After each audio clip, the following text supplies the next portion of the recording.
Hey guys, what's going on? Welcome back to the channel. Much appreciated. You guys taking a little bit of time to tune in. And I just want to, again, thank you guys for doing that, man. I know that everybody's busy out there and taking a little bit of time to watch these videos, man. It really appreciates that. I really appreciate it a lot. So I just wanted to get that out there.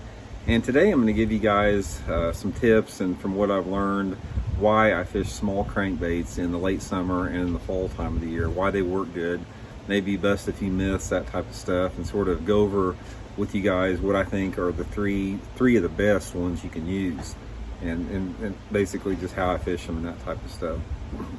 So anyways, talk a little bit about why they work. A lot of people think that, you know, bait size is in relationship to bait fish, the bait fish size. Guys, I have not found this to be true that much.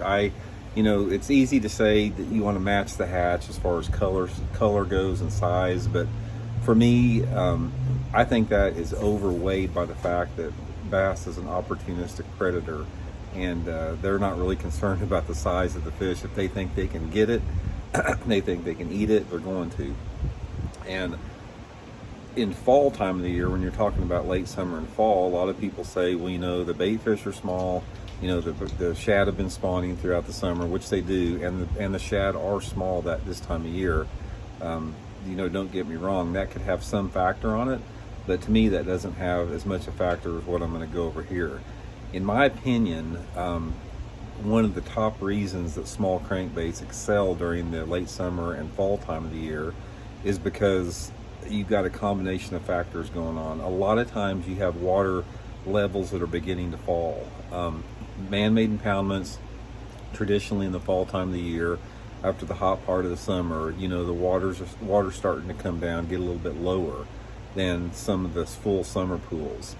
And when you do this, and when you have a lake where it starts to get sucked down and some of the visible shoreline covers being exposed, whether it be stumps, laydowns, you know, shallow grass, docks, you know, shade, overhanging trees, whatever, that tends to suck bass to the isolated cover a little bit more than they do in any other time of the year. And that's one of the favorite things that I look for in the fall time of the year is bass around isolated targets in the shallow water, in the stained water, that is normally in the back of the coves, back of the creeks, and the upper river arms. And the reason that I find out that a small crankbait is highly effective in this is when those bass start to set up on shallow targets in this really shallow water, like less than 3 feet of water, they tend to be a little bit spooky. You know, the water's shallow, you know, bass, a lot of times they don't have a lot of access nearby to deep water if they're setting up on flats. And they don't tend to like to chase after big lures that time of year. I find that, say for example, if you're fishing, you know, some stumps in the back of a cove and it's September and the water's hot and the water's falling, you can take a larger square bill, like, you know, like a Megabass 2.0 or a Bagley B3 or a Strike King 2.5 or something, and you can fish it around that stuff, and you may or may not catch some fish. But if you downsize and go to a small finesse type crankbait, your odds go way up as far as generating a bite from those particular pieces of cover. Also, you know, a lot of times, you know, we're getting into the late summer, fall time of the year, the fish they've been hammered on now for 6-7 months, and a lot of the lakes across the country, they're just a little bit more finicky, a little bit more spooky, and the smaller crankbaits work better. So anyway, I'm going to show you guys 3 of my favorite ones, what I like to use here. The first one I'll talk about is just the old 200 Bandit. You guys know I talk about this crankbait a lot. It's a small crankbait. I don't really consider it a finesse crankbait, but I do consider it a small crankbait.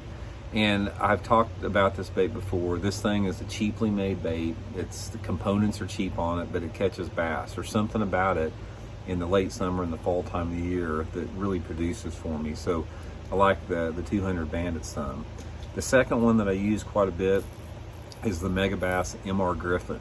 This is a more finessier. Let me show you next to the Bandit. You can see it's a little bit smaller than the Bandit.